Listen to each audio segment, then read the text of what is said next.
How many times do you get somebody like that coming to visit you on a Saturday with ways to be able to hear you and you're not talking to her?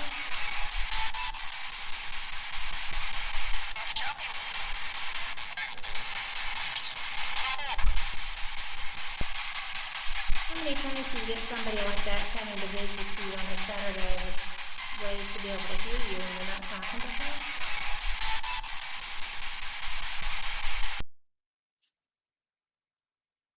Hello there.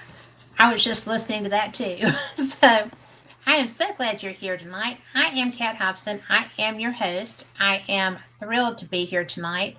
You are listening to Paranormal Experience with Kat Hobson, and I have one of my favorite people joining me tonight. I know I say that a lot, but seriously, this really is. Christopher DeCesare, is someone who went through just a bodacious time in high school. He was a track star. He was having, the best time. And all of a sudden, there were, breaks hit because he had a haunting in his dorm. And he became known when he wasn't public with us as the ghost boy of Geneseo. And his parents got involved, his friends got involved, the Warrens were involved at one point. There was havoc, there was mayhem, there was all kinds of stuff going on, and he survived that. And it wasn't easy, I don't think. But I'm going to bring him on because you've got to see this guy. So, hello, Chris. Hi, nice to be here, Kat. It's nice to have you here. We were talking before the show. We did this the first time in 2015 when your first book came out. It's a long time ago. That's so much fun, though, because we've actually gotten to spend time together. And have you eaten sushi since then? I've eaten sushi once in my life, and that was with you and our friend Michael Lewis back when I came through going down to Florida. And you were the only person to ever get me to eat it, and I actually enjoyed it, and none since. So yes, you are the one. Well, I just didn't know if you had developed a taste for it after that and, just went wild with it, or what the scenario was with you on that. No, I just never been exposed to it, and Yeah. you had said you wanted to try it, and I was a little nervous. My thought was perhaps it's raw seafood, which probably it is. And then I ate it; it was incredible. But then I thought, well, you're not around, so I don't want to risk it. You know where good stuff is, I don't. So that's the last time. So probably have it again when I see you. Well, the next time that you head down to Florida, you just come on back through here. Yes, it'll be my treat So, this time. That's right. yeah, I am. We've got people already coming in and saying hi. And, yeah, Vera, I'm sorry, I don't know how to say that. But is it Devera, or you'll have to correct me if I'm wrong? And Lori. Lori Dorsey is my best girlfriend that's working very hard on a condo that she just bought. And she has been painting and painting and painting and painting some more. So now she is just absolutely exhausted. She went to the beach to get some sunshine and away from all that. And she is listening. So, And Mr. Vera actually is Vince. Mr. Vera, he actually is the chief photographer for my latest oh, book. All the landscaping photography and things like that. It's out in California. Very nice person. how cool is that? It's nice to meet you, Devera. And I'm sorry I didn't know how to say your name, but it's very pretty. So I am just, I am so blown away by the life that this has taken on. Yeah. And, I know that when you experienced this haunting initially, it was very frightening to you. Yeah. I mean, we joked at one point about it's a good thing that you were in track because you were always running. And it was frightening. It was horrifying. Yeah, there's no context which I know how to view it from. Unlike today, where we have many podcasts, television shows, movies, even, there really wasn't much out about the paranormal back then, unless it was something very scary, you know. And so this was kind of, as you would know, more of the occult back then in the 80s and 90s. And so we didn't necessarily know where to turn, what to do, where to go. And I didn't even know if what I was experiencing at first was reality. I thought perhaps someone had put drugs in my food, or maybe there was Right. I remember that. a gas leak in the room. Perhaps it was a practical joke. Maybe it was SAD. Perhaps it was hallucinations or mass hysteria. As a distance runner, you have to work through various hurdles in a race, especially if it's 42 kilometers, 26 miles, and you have to control your environment. And I thought to myself, I don't understand what's happening. How can I even function in that environment? And luckily, because I had some good friends around me and some Yeah. resources that we use and approached, including Father Charles Manning from the church, and then Mhm. Dr. Lawrence Kessler from the college, professor of psychology. We began to get a feel of what might be happening and perhaps how to approach it, handle it, and maybe even survive it. You know, I know that there was the point where there was the injury in the shower. Yeah. How long did it take for it to escalate to that point? About a month. Well, I'm estimating, as in most things, you don't know what's happening till it happens. There might have been things occurring of this nature before I actually realized what was going on. But the first thing I recall specifically that I could say this is paranormal was what they call now a disembodied voice. And that was on Mhm. February the 11th of 1985. And the shower attack was almost actually 30 days to the day, March 11th, a month after everything began. That was followed immediately after the blessing. The priest had come to Yes. bless the room, and it seemed to have worked. There were no more shadows, no more whispering voices, no more cold breezes, no more flashing clocks. But it seemed as though the spirit was upset at being pushed out, and it then began to go to my friends' rooms and where they lived and attack them. And that brought me to him because they'd say, "Chris, help me," and so I really couldn't escape from its presence. Yeah. You know, when it first started, because I mean, I'm sorry, this haunting fascinates me because it's so much more than people even make up, Right, right? right. I mean, you couldn't, if this hadn't happened, I don't know that you would be able to write something that had No, all of these elements in it. I mean, it no. covers so much. Yeah, well, trauma changes not just your experience, but how you view life. You think Yeah. differently. Sometimes there's a lot of PTSD that occurs, from severe moments, and that's because you want to survive. And sometimes that fear of not surviving can overshadow your logical mind. It can. And I'll give you an example. It has now been 41 years and 2 weeks since that thing came into my college room uninvited. And when that was when that came to a conclusion after a few months, it's been kind of calm since then. But even though I should say to myself, that's ancient history, don't worry about that, I still fear every single night. I wonder if tonight's the night because it happened once before without my willingness or expectation. So therefore, it can then logically happen again. So to this day, after 4 decades, I still wonder, will something like that ever happen again? And I hope that it doesn't. So when you're writing fiction, when you're trying to create some kind of cool entertainment experience, you don't think that way. In fact, you embrace things happening because there's more to write about. When you Mhm. undergo trauma, whether it's domestic violence, whether it's drug addiction, Yeah. whether it's poverty, loss of something you love, you don't ever forget that even when you survive it, and you really try hard to avoid that happening a second time. What do you do to try to avoid it?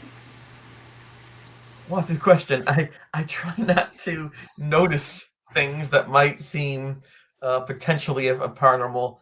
And this is so strange. Here I am. I'm the ghost boy, right? I'm on Netflix. I'm all over all these, and I don't like even experiencing anything of a paranormal nature because my experience was so horrifying, so all encompassing that we were hurt. People were hurt, physically hurt. That I don't like Yes. to engage in those things. Although I do recognize that my experience allows me to potentially help people in a similar circumstance. So unless I feel I can help directly, I just stay out of those things. I don't watch the movies. I don't watch the TV shows ever. I don't think I've ever seen great shows.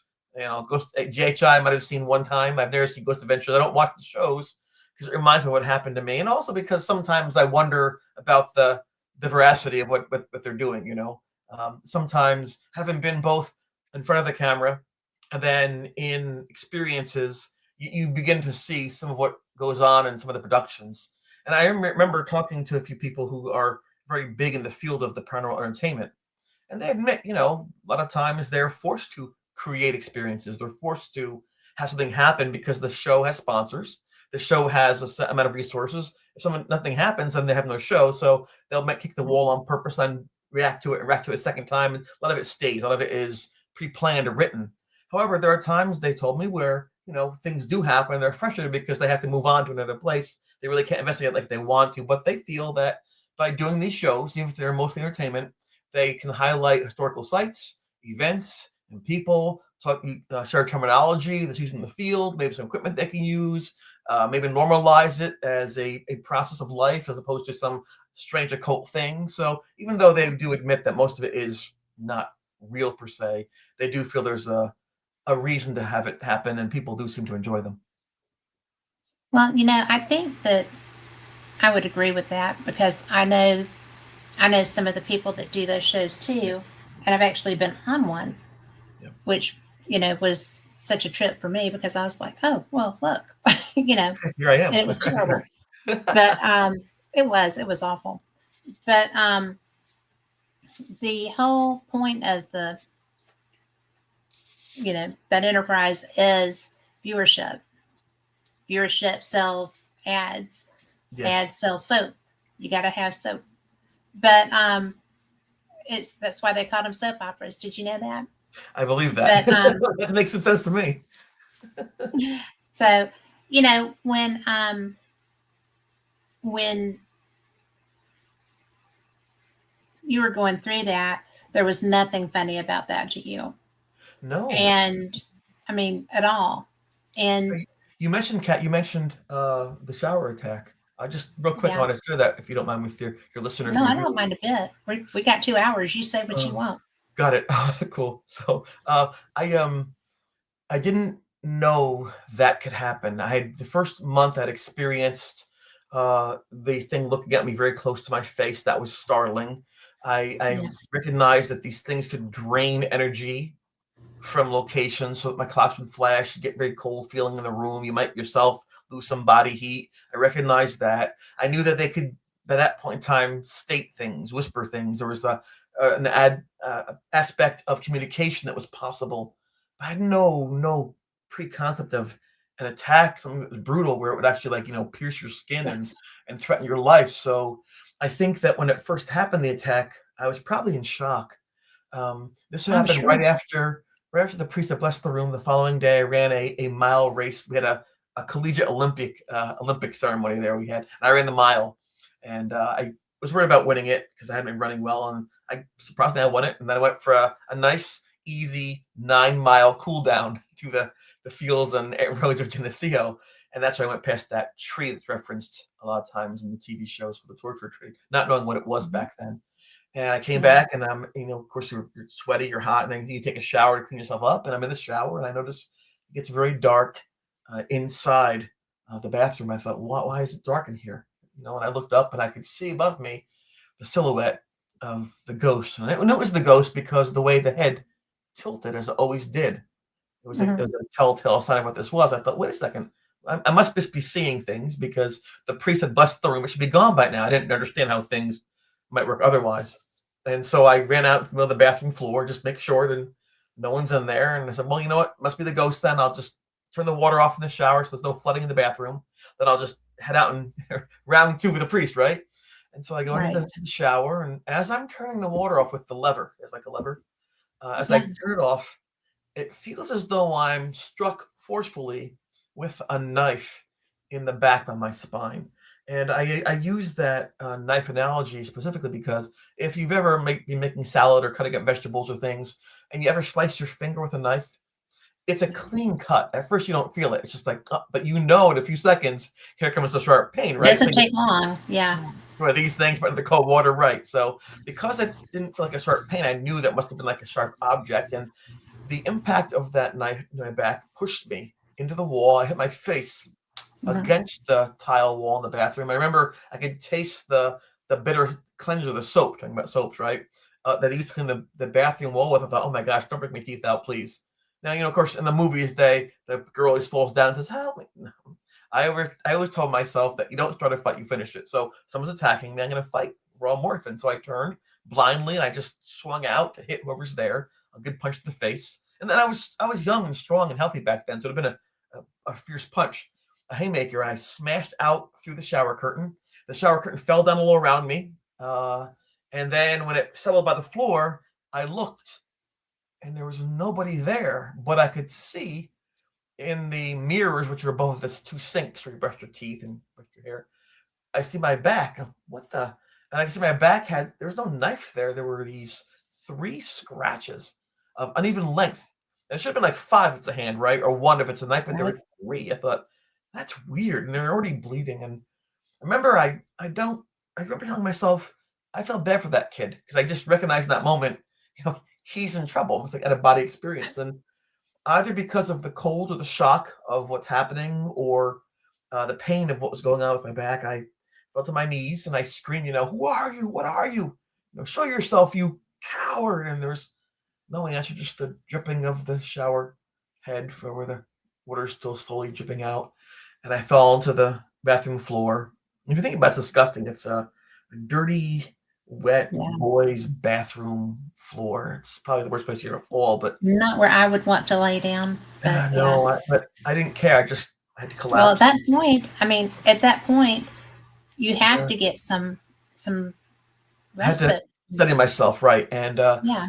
I said to myself, this is bad. I think I'm dying. And my mother had given up everything to have me. She was going to college and had a bright future. And, when a woman went to college back in the 60s, it was very unusual. It was a nice opportunity. And to have me, she gave all it up. And I thought, this is horrible.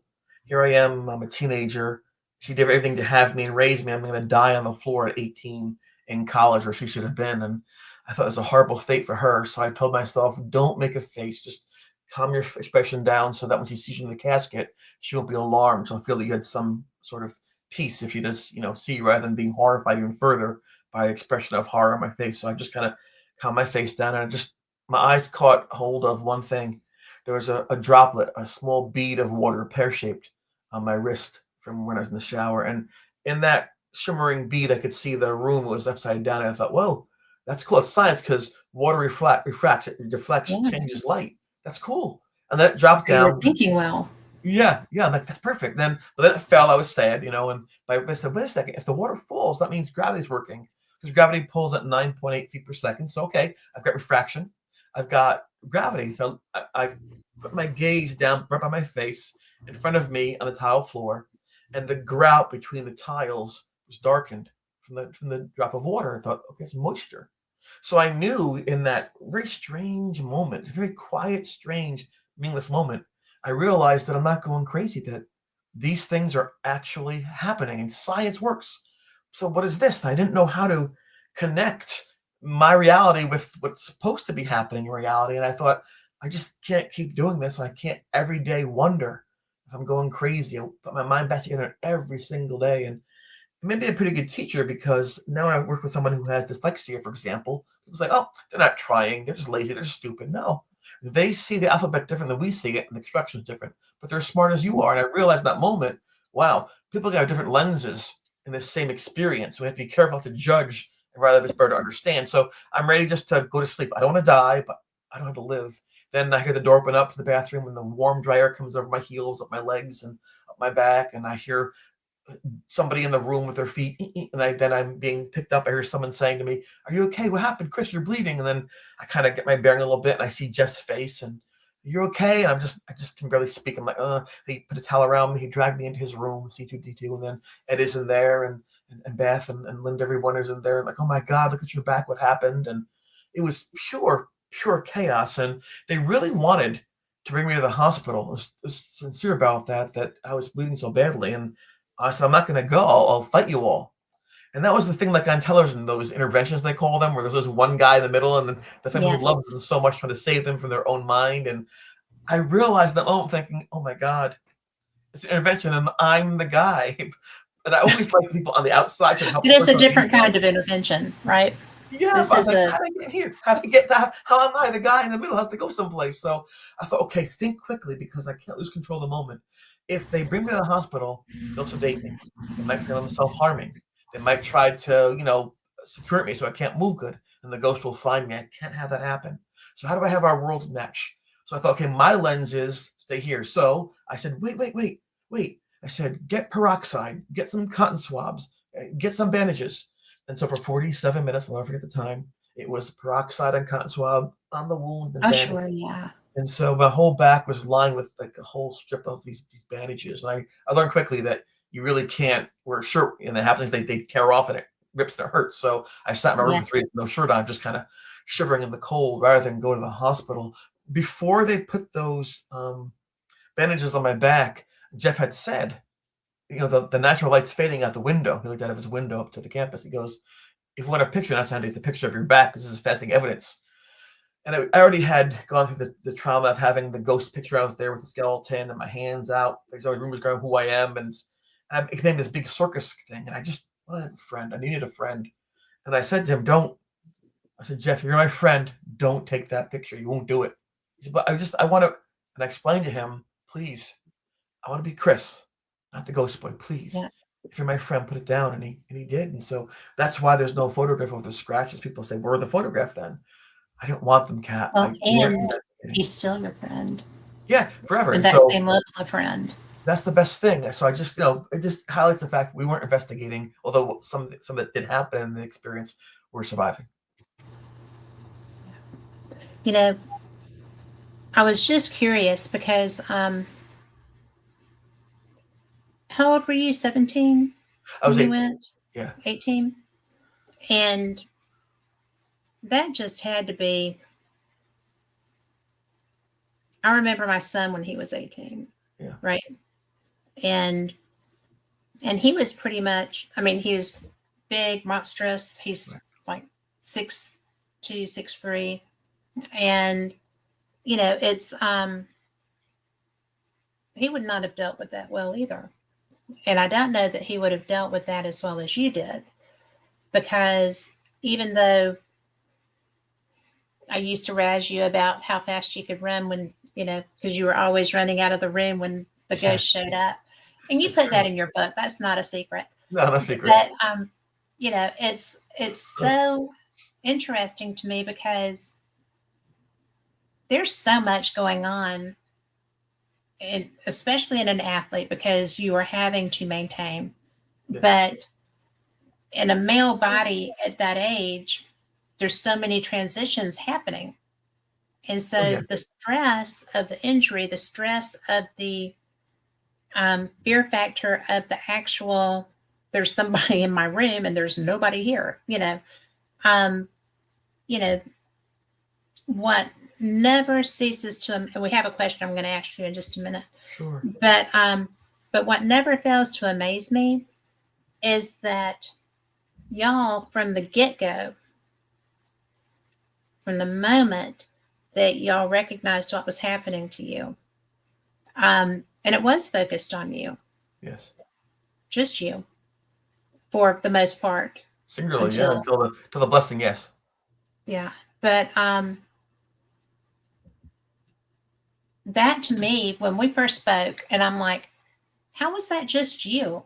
Because you had a roommate. Yep. You had friends on the floor. You had male and female. It was a co-ed area. Yes. And you were the one that it wanted, whether it was just to talk to you or to, it was definitely getting your attention. And I don't even know what that, I do know because you've told me, so, I do understand how that felt to be singled out by a ghost and by a spirit that was in pain from all of the people there. How you were the one that was going to make them better. I didn't want people to find anything out. I didn't know how to deal with myself. So I figured before, the whole dirty laundry phrase, dirty laundry. I didn't know how to handle it. So until I did, I wanted to keep it a secret. So I told Paul, my roommate, the second day of the haunting, not the first day. I didn't want to in any way influence him. I didn't know what the cause was. And when he, though, saw the thing by the loft with the head rising up, and I see it. That's brilliantly depicted in episode 1 of the Netflix show. Then I realized, okay, if he's seeing it, not knowing what I'd seen, then it's not internal, it's external. So at first I was relieved, yes, I'm not crazy. And then I thought, oh, there's a dead thing in the room. It's probably worse. So Paul and I knew. And then I let Jeff know that strange things are happening. And Jeff was an English major.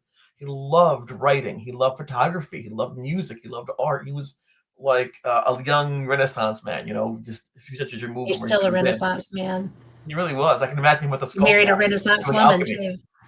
Yes. And he began to, such a writer, began to record what I was seeing and as like a journal. And that's what we used to check with and say, okay, were there patterns? Did it occur the same time every night? Was it different days of the week?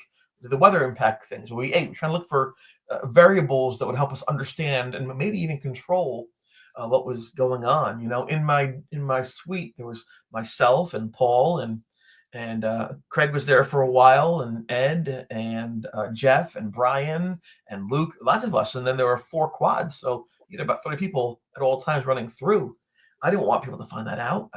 I wanted to have a normal life. I wanted to be Chris, who's the runner, Chris, who was happy, go lucky, and just likes being around people, not some kind of gargoyle that, is dealing with these strange voices. And so my primary focus wasn't thinking about why I'm being targeted. It was, how do I make it stop? And then once I make it stop, I won't care who's targeted. It won't happen anymore. I'll just end the whole process. I think it's because of being on a cross-country team. It's always about the team effort. So I was fortunate. I didn't always dwell upon, woe was me, woe was me. It wasn't until the shower attack when I was, smashed to the ground bleeding that I thought, wow, this sucks. I don't want to hear this thing ever again. And that's the fact. But unfortunately, and this is just normal human behavior, when you get a photograph that's something amazing, you want to share it. And if someone says to you, Kat, guess what? Guess she's pregnant. It's not exciting. Don't tell you, but I won't. Be Kat is so happy to say, guess what? Don't say anything, but this person's pregnant. Yeah. You know what I mean? Like that, or they're getting married. It's human nature to just kind of share Telegraph. things. Yeah. Telephone. Right. And so I wasn't surprised that once Jeff showed the picture of this ghost skeleton picture, that it would start to span to the campus. That's what became known as the Ghost Boy. And, it's one of those things. I hated it because it wasn't me. But over the years, I've got accustomed to it because people understand me through that label. Well, and, I really think that the fact that you wrote the book, the first time I read it, I was really filled with empathy, but that's what I do. And I feel people's experiences. Right. And when I was reading that, I was like, oh, this is, and especially when, and I know we'll get to it when your dad came. Yeah. What a blessing to have that dad, but I am just so fascinated.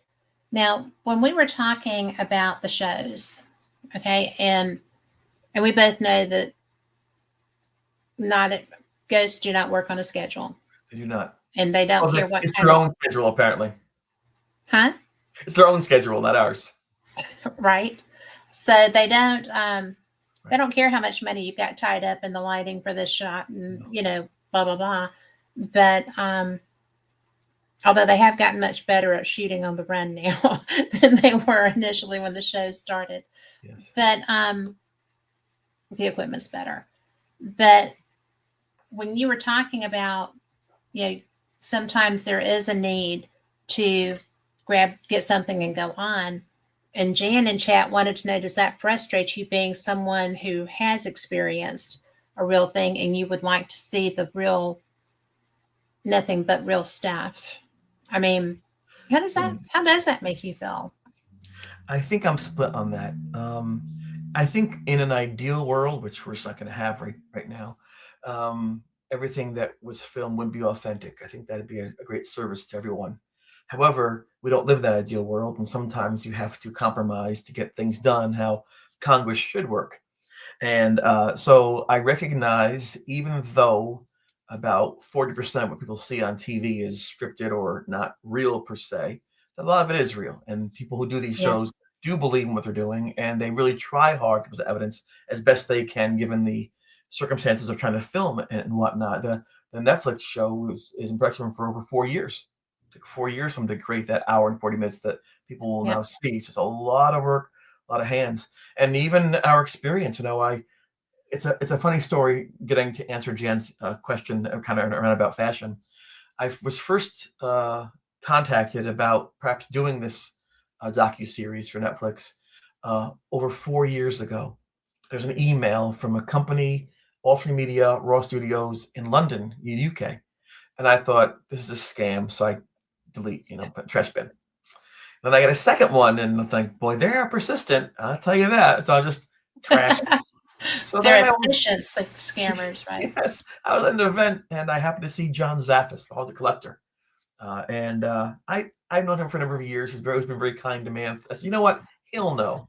So I approached John. I said, John, these people. He goes, oh, they're great. That's a big company. They did race for the White House and Vatican Girl and Gold Rush. They're good. I'm like, oh. So I had to go back in my trash bin and find the deleted items.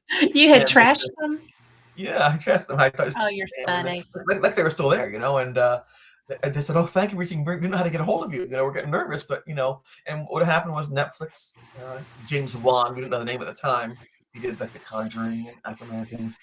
He felt that the horror movies and the horrors I was getting just too silly. People would laugh at the movies like Terrifier 62, things like that. People just laugh, and he said he felt there's actually real experiences that are sincere that affect people's lives. And rather than just have people run over with the cameras and see nothing, or having people cut in 9 pieces by some creature, he wanted to have it where we can actually have a docu-series where it tries to recreate an actual experience that they know that something happened. With multiple witnesses, the place exists, historical connection. And so this company in UK was tasked with, out of like 450 cases, they had about 8 months to do this, try to find 3 or 4 cases they felt they could say, something really happened. Now, what does that mean? And so luckily, unfortunately, they chose the experience that I had with Jeff and Linda and Beth and Craig and everyone. And so we began talking, and we interviewed probably via Zoom meetings, probably 8, 9, 10, 12 times. And after a period of time, they had what they needed to present their package, their promo, their results to, I don't know the terminology in TV talk, but anyway, they gave the information to Netflix. Netflix is out of LA. They have commissioners, they're called commissioners. And the commissioners, there's one in charge of humor and horror things. And the initial reaction that was given to our concept of making this a docuseries was, we were, one word, and I quote, dusty. We're dusty. And so I thought, what? And the rationale was that, we were a bunch of old white people from 40 years ago, and they're really trying to focus on inclusion and DEI and alternate lifestyles and things. We didn't quite match what their goal was. And, Right. I said to the folks, they believe this, once they hear what we went through, once they see who we are, how we react, they'll like it. And sure enough, once they actually got some of the footage shared with them, beyond concept, I thought, this is incredible. This is great. The friendships, the experience. And so I was very thankful that in my own silly way, I was able to break through another lens, which might have been exclusionary for whatever reason, and I was very proud of that, because You at should least be. for me, I don't want anyone being judged by how they look or how they speak or where they came from. I think that content of your character, like MLK said, is the key, and we were successful in that. So anyway, so that's what happened. But even in the process, I must have spent 85 hours with them sharing my experience. It still all goes to Hollywood. It all goes to scriptwriters. And then when it's time to film the interviews and do the things, there's a script. And that the people, the directors, executive producers, everybody there, camera people, have to follow the script for every single thing. And I had a hard time with that. The very first day of the interview of filming, I was livid. The questions they were asking, where they were going with this, because I want to be polite, right? Because my friends are all there. They're spending millions of dollars for this. And people said, this is great. Go on Netflix. This is great for your brand. It's amazing. And I said, yeah. But I went home. I went back to the hotel that night thinking, this sucks. That's not who we are. It's not who I am.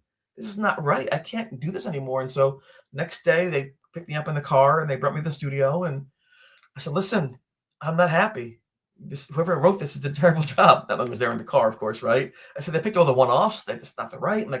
And so it became a bit of a heated discussion, but it heated, like we were arguing back and forth. And so the gentleman who's in charge of all this, his name is Mark Lewis. He's won BAFTA awards. He did great things. He's a very famous executive producer. He goes, "What's the problem?" I said, "I am the problem." And so, so let's talk about it. I'm not doing it in public. Let's go in a private room and discuss these things, not in front of the camera, people, and the gaffer and light person. So, we went to a quiet place and I discussed what my things were. And so we made a compromise. I said, if you don't fix this, the train leaves Rochester at 11 o'clock. Amtrak, I'm on the train. I'm going home. I'll get my ticket. Done. Of course, they can risk that. They already filmed Jeff and everybody else, So I had them where I wanted them, and I knew that. So this allowed me to negotiate. And so from there on in, every time we went to a session to record, they told me ahead of time what the goal was, what the direction was, why they're doing this, and I was able to push back and correct some of those things. So this way, it didn't seem like I was some little kid in the basement doing Ouija dolls, smoking pot, hitting the world, because the opposite was true. I loved everything, and this kind of jumped in there. So I understand how that works. So in answer to Jen's question, I accept this is the reality.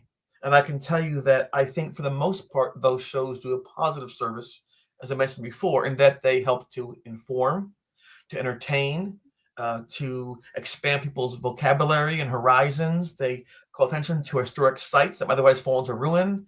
They allow friendships to build around common understandings and events. So although I take a grain of salt in recommending certain shows, a lot of people on the shows I do like a lot. They're good people, and I'm okay with them doing what they do because in the end, it's a free country. Fair enough? That is fair enough. And, it's really funny because I like some of the people that get laughed at. Yes. And I know better about some of the people that don't get laughed at. So, and you do too. And it's so interesting to me. Boy, it's dark in here apparently. But I didn't realize that. But I have investigated, now I've investigated in a lot of places around the world, but it's so interesting to me that the people that do investigating, real investigators that are out in buildings and, going through trying to find where that castle was hiding behind that hill, whatever, and, they seem to be working as individuals with the same goals. Yes. You want to, because you've experienced it, you don't go seeking it. I've experienced it. I do seek it on occasion because I want to be able to document and understand what happened, what it was that I experienced, why I experienced that.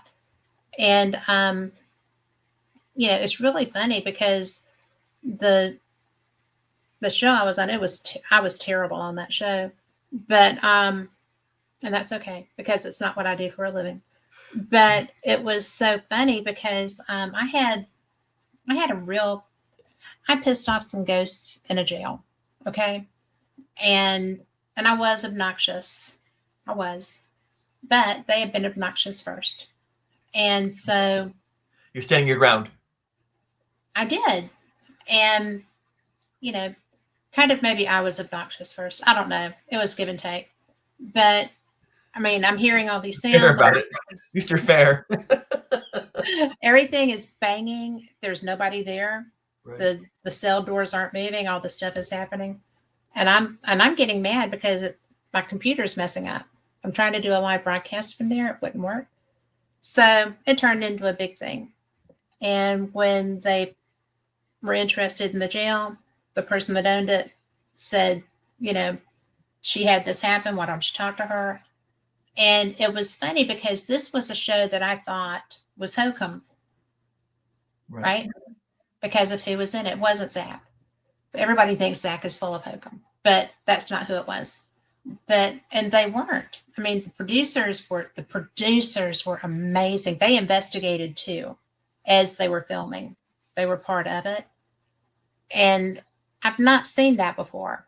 And one of the principals there was sitting in a chair and got poked, was sitting upstairs And I don't know if that's the first time he had ever actually been touched, but he reacted, and it was really obvious that he was tripped out a little Yeah. bit. So, it's fun when you can see that happening in like the real time kind of thing. Yes. Well, But that's not unusual, Kat. That's not unusual because if you think about it, the producers, directors, camera people, they're all focusing on what you're saying and what the place is known for, correct? So they're looking for ways to expand on that or to show that or to create that moment. So yes, that moment they're actually open to these things. They're listening for sounds they could use. All of a sudden, like they become aware for the first time. Wait, I heard a voice. So even though they're non-believers and they're the crew and not the talent, they sound to become very invested in it initially because they wanted to make a good product for their career, but then they realize, wait a second, this is actually pretty cool. is happening. Yes. Yes. And that moment of realization, because when the person got touched and knew that they were the only person there, and they weren't doing Estes or anything, I don't think. They were just up there talking. But that butt scooted right out of that seat because it got poked in the behind, scooted right out of that seat and was gone. And I was like, oh, well, there you go. It really is real. But, I think that what you did with your experience, and we're going to get back to some of the other stuff in your experience, if you don't mind, in a second. But I think that what you did through how you shared that, and the way that you and all of your friends that worked with you to do this have had a lot of support through this, through people that love you. And it's really been cool because documenting, and not just the pictures, the notes, everything. And yes, when you went to your priest and when you went to, I do want to talk about the Warrens, but and we will, but it's just so interesting to me how you got, because I didn't want to keep talking about other things. So, it was so cool to me how the documentation, which is what sold you this project, but the documentation from the get-go, he was into this, I mean, it was so crazy. Yeah. Because what 18-year-old is going to think of that? I think each of us has our own unique skill set, right? It's one of the things that I kind of like about being human. There are things I don't like about being human, but there's some things that are especially wonderful, which is like the uniqueness and creativity that we have. We can expand people's minds and experiences. And so, growing up, I was very lucky, as you mentioned prior, to have two parents who loved their children, who looked out for their children and tried to raise them to be both successful and, as importantly, kind. Yes. And so in doing that, and sometimes we're upset by being so sheltered, Our friends with these giant drug parties, we're home watching the car, like, but in the end, it was a great choice they made for us because we didn't know any better. And the running helped me to stay out of trouble as well because those was like track meets and college and, running places and big events. So it was great. But when I left my home, I left my base. Everything I knew was back there. And so it's a risk. Sometimes if a dog is chained to a dog house in the yard or in a fence and they get out somehow, they don't know what to do in the world. They rent a cars. They don't know how to really adapt. And so the one risk I had associated with having such a great childhood, which I would never get for a million years of trade, was I wasn't quite sure it was out there. And fortunately for me, when I got to Erie Hall, not only was Paul there, who was my roommate, who was a very regimented, very clean, very focused individual, and funny too. Jeff was the next door, and Jeff was, except for my father, the most intelligent, creative, thoughtful, kind, giving person I'd ever met. And When I say he opened my mind, I'm not kidding you. He introduced me to the European pop invasion with Eurythmics and Peter Gabriel and David Bowie. Like music was crazy, and he had me listen to the old classics like by Bach and Chopin. He talks about pointillism and impressionism, and well, he's just an incredible person. But the most amazing thing about Jeff was that he could find joy in someone else's accomplishments. It wasn't a contest. Some guys are like, well, you have 4 and I have 5. Some guys are always competing every step of the way. And sometimes when you're an That's, athlete, you have to compete, yeah. right? Not him. He could honestly enjoy your accomplishments. And so how that happened, that's fascinating. And I thought, that's a good human being right there. So I kind of hitched my friendship to him in that moment, thinking, and for him, he was rather reserved, he was more of a watcher than a doer. He would like his camera wherever he went. He had his notebook, his journal. He couldn't believe it around the house naked at the time. Like, ooh, I was streaking to college. That's crazy. How do you do, like that? So we're kind of yin and yang, and it worked out very well. When he was younger, when he was younger, he had seen those shows like In Search of, and That's Incredible Things, and he thought that's really cool. Learning boy narrating, and he just wanted to know: are there vampires and Sasquatch and UFOs? And as they get older, in his teen years, he thought, I don't really see that though. It's not like it's real. And he kind of just despondent, like, darn, they're like fairy tales, like the Easter Bunny. That's terrible. Like, oh well, whatever, childhood dreams. And then when I came running into the room, and I'm like, there's a ghost. He's what? I mean, I think that it's what he always wanted to prove. There's something more than going to work and punching a clock, eating your lunch, going home, punching the clock, and going to sleep. And I think that he was just, as a human being, enthralled with the concept that there'd be something out there beyond the mundane. And so I think he was actually drawn to my experience. I think that when he was journaling these things, he did so not just out of obedience to a friendship, which is part of it, but I think part of him was nourished by these possibilities of spirituality, of life beyond death. And so he played a key role in preserving, recording, analyzing all the things that were happening in that day. And likewise, Linda, who you see in the Netflix show, Beth, who's in the sci-fi show years ago, likewise, they really thought we're good people, Beth and Linda, Jeff and I, and they always try to make us happy. And, they'd be at parties and things. They always included us in these social events. And I was very thankful for that. So when things got crazy, and I became the ghost boy, people began to pull away because what they perceived was me being different now. They stayed as my friends. Those are truly true friendships, and it allowed all of us, I think, to navigate with the friendships through a horrible time, because it's like what's that term? Like a blood brother.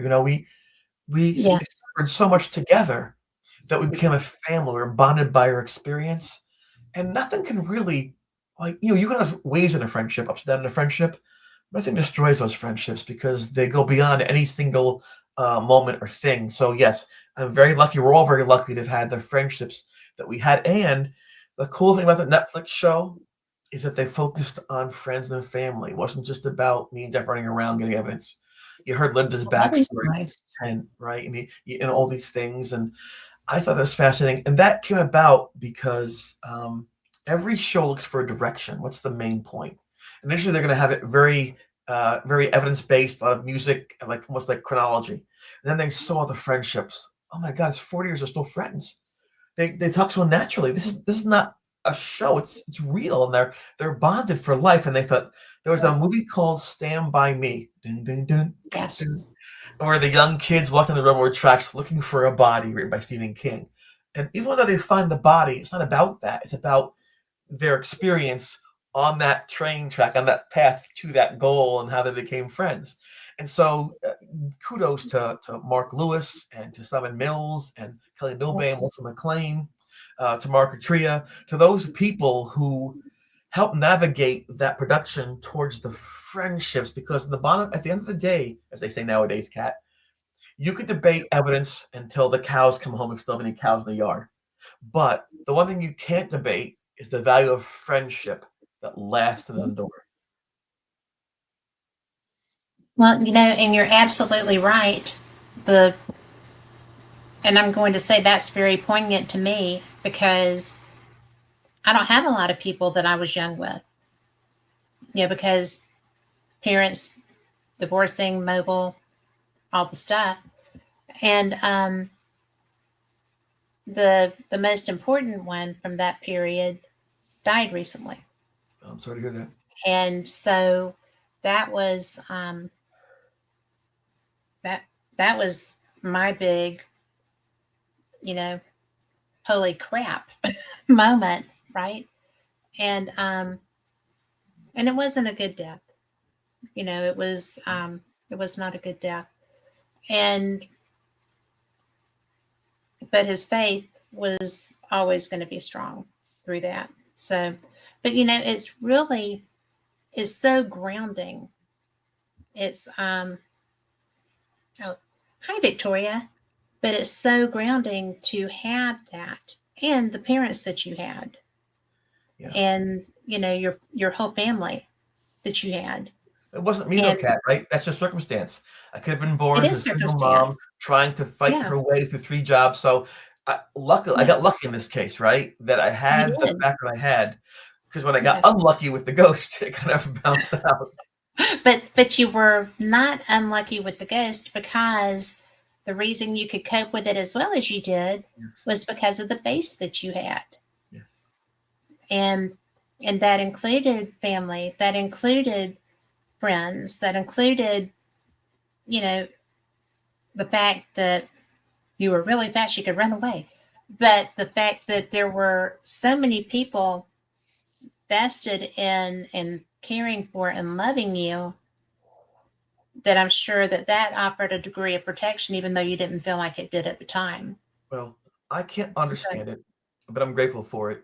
Even when I had yeah, the cancer, the eye cancer this past June, yeah, that was a scary time. I had some blurred vision, and I thought, well, probably allergies. I'll just go to the doctors and not be my normal self and just wait through it for 10 years, And I went, and they discovered that I had this carcinomatous malignant tumor in my retina, and that was scary, And so they said if the tumor has leaked out into your brain or your liver, then you're on the clock, basically. So I had my will made up and notarized and things like that. And it was a scary time, and went down to Sloan Kettering in Manhattan, and they inserted a disc, a gold disc with silver pellets on it, that radiated pellets.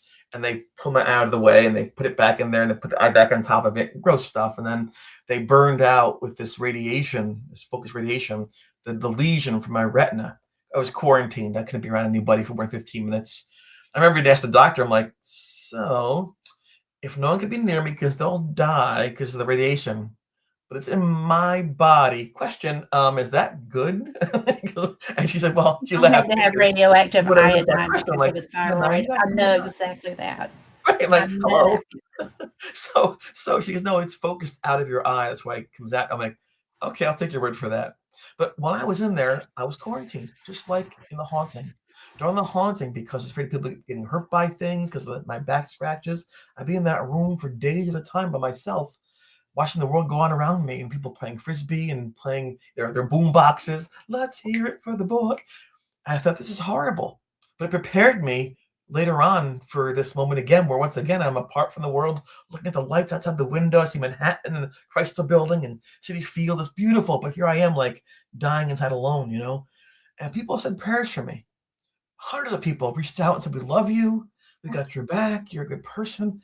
I couldn't believe it, Kat. It was so, and I could feel the warmth. It sounds so silly. The warmth of the prayers and the kindness and the energy. And it really got me through. So I thought, even if I'm going now, my time has come, at least I know I was loved, whether I deserved it or not. And it felt so, so good. And that really taught me, try to appreciate every single day you have. And, unless you choose not to be, someone will always love you. And so I think that, again, from the base I had as a child to my friends in college, to even now, people somehow find value in this silly guy, I'm very grateful. You've got a lot of value, my friend. I mean, seriously. One of the things that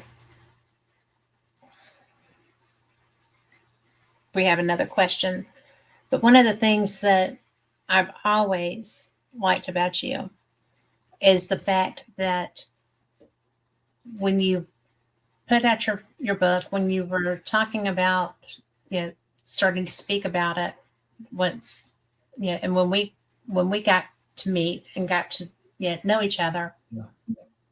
You never went down the woe is me path. Ever. You didn't do it with your eye. No. You were scared with your eye because I didn't say a lot, but I watched a lot. So I don't really, I pray a lot and I watch a lot. But, Yeah. One of the things that I'm grateful for is that you're so blessed. You're so blessed with love. You're so blessed with courage. You're so blessed with an ability to survive and a will to survive. Absolutely. Absolutely. And it's just interesting to me that you are always the person that you are. I have not seen you even exasperated, be less than. So I get grumpy. I'm older now. much either. I get grumpy sometimes. Yeah, I haven't seen it. But, yes, I have. I've seen it once. But now Victoria has a question that she wants to know. And it's Victoria Monday, by the way.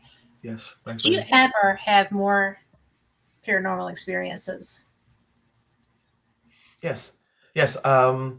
It's one of the things that Lorraine Warren inferred or implied. He said, like attracts like, that, once you experience something, probably gonna happen again. In fact, Father Charlie said, this goes attracted to you. You must have some kind of gift. It's likely this thing happen again. I'm like, again? So when I started to actually talk to people about these things, I said, well, your light is on, my friend, and it's going to stay on. So you're going to keep on attracting things, whether you like it or not. And so that has been the case. In fact, just 3 months after the haunting at Geneseo ended in Erie Hall, my family and I went down to Virginia Beach to go on a little family vacation. The beach is wonderful, by the way. It's beautiful down there. And there's a place called Colonial Williamsburg. It's a historic recreation. And right before then, President Reagan, Prime Minister Thatcher, President Mitterrand of France, a bunch of people had met there, the G8, I think it was called. And my mom said, you like history, let's go take a picture where they stood. And so, of course, we went to this restricted sites building, and I stood by the table where they stood, and I did my geez face, As I'm standing there, my mom has her 110 camera, trying to line it up with her finger in the way. I hear these grandfather clocks start to strike 3 times. Bong, bong, bong. I think it's 11 o'clock in the morning, I think that's bizarre. I mean, when the kids who work that didn't set the clock properly, I'm thinking to myself, right? How high school kids are. And then I hear this scream. I see this woman run past me on fire, ah! So in the picture, I'm like, but unlike today, we have cell phones, you can check and see what it is, and retake it and touch it. Back then, you sent it away for 2 weeks. Yeah, 2 4x6s back.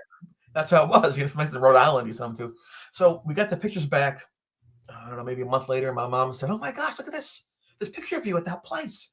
You can see there are these clock faces, white, misty clock faces, all at 3 o'clock, floating in the air around me. And there's a woman on fire who's going to be passing through.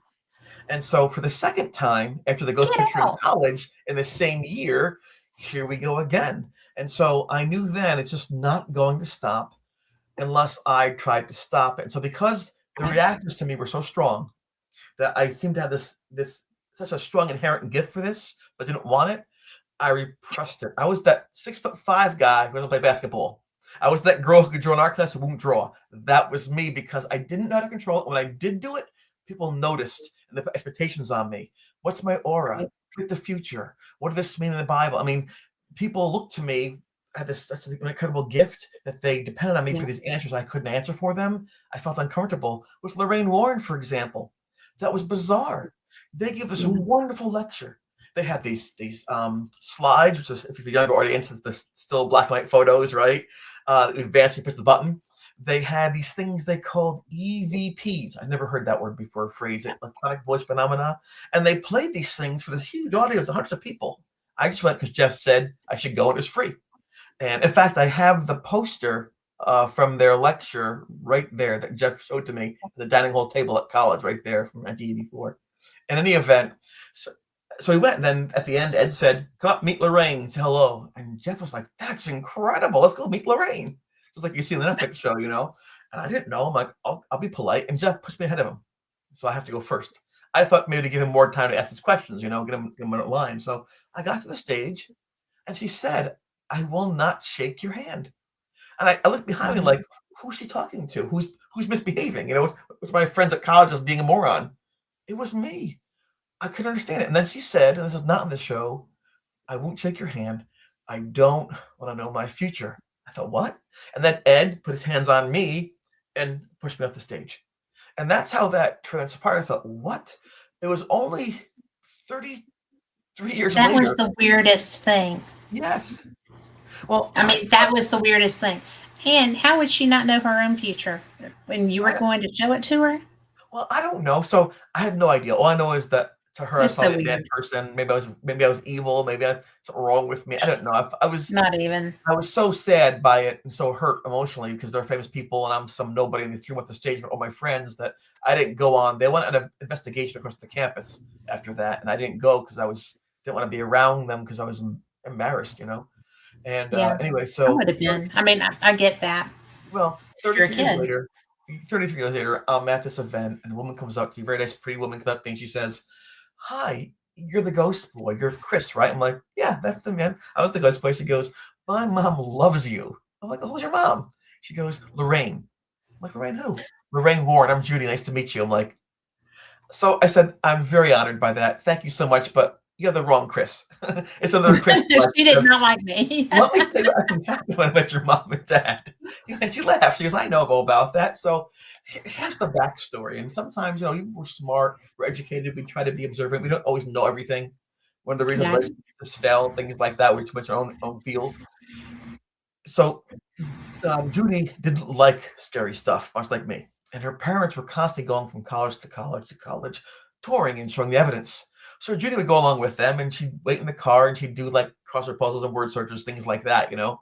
Well, on this one occasion at Geneseo, her mom came back and said, "Oh my gosh, there's this young boy there with the blonde hair. His aura was like outrageous. His aura was so vibrant." She used the word vibrant. I couldn't say anything. I'm trying to read people, the audience, we're trying to get there, you know, trying to glean things. He totally blocked me. I thought maybe he'd be my future. I don't want that to happen on stage right there. So we had to push him off. He was fascinating. So That's so cool. what I took as a horrible insight and an embarrassing, you know, thing, actually, if I stayed around longer, if I had pursued it, I would have found out it was actually that she was so overwhelmed by who or what I might have been. It was actually a compliment, right? That, but who knew? I had a chance to meet her a few years after that. I declined. At the time, she had advanced Alzheimer's. She Mm. wasn't in dementia. She wasn't always coherent. I didn't want to go and see her a second time and scare her again, you know. So I Right. figured, out of respect, this was very nice of me, if I have to say for myself. I really wanted to say hello, meet her, and say, but I declined to meet her formally because I don't want to be a burden to her. And so I think looking back, people say, "What's wrong with you?" I think it's the right choice. I really do. I think you did too. And another aspect that makes that even kinder is that if she reacted to your energy that way when she did not have full blown Alzheimer's, then What would happen? having it would Yeah. have been much worse. I was aware of that, and thanks to her daughter, Judy, for allowing me the opportunity, for making the outreach, for telling me what actually happened. I Yeah. know that the Warrens, who were trailblazers unconditionally, have mixed reviews. People have yes or no, they're pro or anti. It's almost like politics. Yeah. But I can tell you that my relationship with them, in terms of how it affected me during the haunting, following their advice, was very good. My relationship with their son-in-law and with their daughter has been very positive, and I benefited greatly from my experience with them. So that is my own personal experience and lens by which I view it, you know. And for me, I can now tell my grandkids someday. I actually I knew them. It'd be pretty cool. So Yeah. Well, I always, because I know a lot of people that knew them, and I do not know Tony and Judy, but I think that from what I know, um, I would like them. He's kind of gruff from what I understand. Well, But he's very direct, yes, and I I don't have think a you would problem like with direct. you would like meeting them, regardless of politics, policy, or ownership of the museum. And you would like them because, as you said, they're very direct. But you'd like them also, I believe, because they use the same terminology, they have the same viewpoints, and do the same things that Ed Rain Warren did. So they're like a link, a physical connection to, what the Warrens were. And if Okay. you value what they were, you appreciate that. If someone's the mindset, well, I don't know, I think they made things up and this and that, then if, you probably wouldn't like being near them because they would then be perpetrating the same con. But I find them to be very sincere. In fact, I mean, even a kind, smart person like myself with them can be wrong. We all make mistakes. And I think when the spotlight's on you, mistakes are easier to make and they're magnified. One of the reasons I was very scared to go on Absolutely. Netflix is because they can make you say things by editing, make you an absolute fool to 5 million people. And I can't correct that ever again, which is one of the reasons I had that visceral reaction to things not being correct. But I can tell you that Lorraine, when she spoke to you, she didn't make things up. She believed, whether right or wrong, what she was saying was true, and it made for an authentic, meaningful experience. I will never forget that. I knew when you spoke to her, that's what she was telling you. That was her viewpoint, and she stuck with it. And so I appreciate that. I like people like that too. Kind of, I mean, people get offended sometimes because I'm pretty direct. And I've I really try to live by if you can't say something nice, don't say something at all. Right. But sometimes you have to. You're put in a position where you're not going to Oh, be able to yeah, walk away from that. I understand that. Yes. As a parent, I And understand that. Yes. As a professional, I do too. yes. So I am, and I'm not, I mean, I'm not quiet and shy. No. You're kind of Oh, sometimes shy, yes. but not for long. But I've never been accused of being a shrinking violet. So I don't it's see it just one happening. of those things. It's just fun though. I love people. I love to You talk live to life, people about Kat. You live paranormal. life. I love UFOs, You live you life. know, and but you would be so I got diagnosed with ADHD and it's I an can't adult. show that. Well, this is new, right? Because college and loss and everything else just made it go. Right. So I have been, because I was always aware of what's around me and stuff. And so now it's just kind of like, oh, behind the little animals kind of thing. If I'm learning how to live with it because I thought I had Alzheimer's, but I don't. But I thought I did. And I was just like, so I got tested, no markers for Alzheimer's, but everything for ADHD. And the guy said that I probably had it my entire life and just, old woman things kind of kicked it into gear. Right. But I have found that as I learn how to maneuver around that, and poor Carl gets, the brunt of most of it, him and my husband. But it's interesting and it's kind of enhancing, a lot about me, gifts, some, experiences and whatnot. I try not to focus on that right now because it's very enhanced. Right. But it's so wild. I cannot imagine what Lorraine went through with Alzheimer's, with her Yeah, talents. I agree. Yeah, that is something that frightens me as well because during the haunting, there were times when I couldn't quite tell if I were awake or asleep, if I was seeing or wasn't seeing. There's that one sequence where I'm pulled to the wall in episode 2.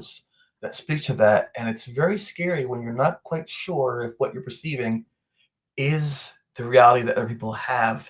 It's hard to Yes. function in that, and it leads to criticism and even dangerous scenarios. What if I think I'm awake but I'm sleeping, or vice versa? You know what I mean? And so I think that Alzheimer's people, it's never a good thing for anyone, and I think it's particularly challenging when someone has abilities or gifts where they're very sensitive or empathic, because that has Yeah. more stimulus to sort through without the proper lens. Well, yeah. I mean, I had family members who had Alzheimer's, and that was one thing, because my mother had gifts, and she would, she was able to stay in her nursing care facility. She lived in a retirement home because she liked it. And so when we came to end of life, they let her move into her original apartment. She didn't have to be in the memory care unit anymore. And so it was so bizarre because because as people start to die, they become hyper focused. The Alzheimer's was not there anymore. Wow. She was very aware of, life ending and very frustrated with that. But I found that really interesting too, that the Alzheimer's was just not even a thing anymore. But yeah, I believe that. But it's wild how your body and your brain, and that's a whole different tangent. Sorry, but it is interesting because I don't know. I would have liked to have not seen that happen around Lorraine, but I would wonder if she was getting back to being able to focus and to be aware. It's just the things that you don't think about very often, but I mean, she was such a gift. I mean, a lot of people might not always agree on that, but I think she was such a gift because there wouldn't be this field if it hadn't been for them. And all those things and arrows. Yes. Yeah. And I love reading their stuff. So it's very educational, the things about them. Yes. And yes, it's you gotta recognize that talent, that. Well, yeah, it's tough though, right? Sometimes because sometimes people want you to act a certain way or not say certain things in a relationship or in a family. At first, Ed didn't believe that Lorraine had this ability. He thought that was silly. Yes. And then she said, I have it. And then so to prove her point, he would paint sometimes. He'd say, wait, tell you what then, if you find a house that's haunted, let me know. I'll park the car, I'll get my easel out, I'll paint the house. And then when they come out, we'll ask them. So sure enough, she would take that house and they park their car in front of the house and get the easel out, start, what are you guys doing down there? Or painting a house? Can I say, sure, come on down. And then as he painted their house for them, Lorraine asked questions. And he said almost every time there was something in that house. And he began to believe her. And so at that point, I said, she can do these things. And they began speaking very small, like junior high school auditorium, $50 to show up, and from those little moments, they built this huge now franchise, just by pursuing their dreams. So it's kind of cool. Well, it is cool. And this was in a period where people did not really speak about their gifts as a rule. Yes. Oh, true. Yes. Very true. So I was reading Victoria's comment. She said that she's seen things she could have sworn were real, but they aren't in this dimension. And do you know Victoria Monday? If you yes, don't, you should. She's a good radio host. Show with her and Mike Rixiker, I think maybe about 3-4 months ago. Very nice person. And she says she's seen things that she thought were fake, but they're real. It's the free falling that's scary. Yes. Well, that's. Kat, isn't that every relationship? It is. From the first time that you start school to the last time that you fall in love, Right. It is. That's the beautiful life right there. They were like this, and well, she said truth. Yes. But where do you, because I mean, I'm sorry, you and so many people love you.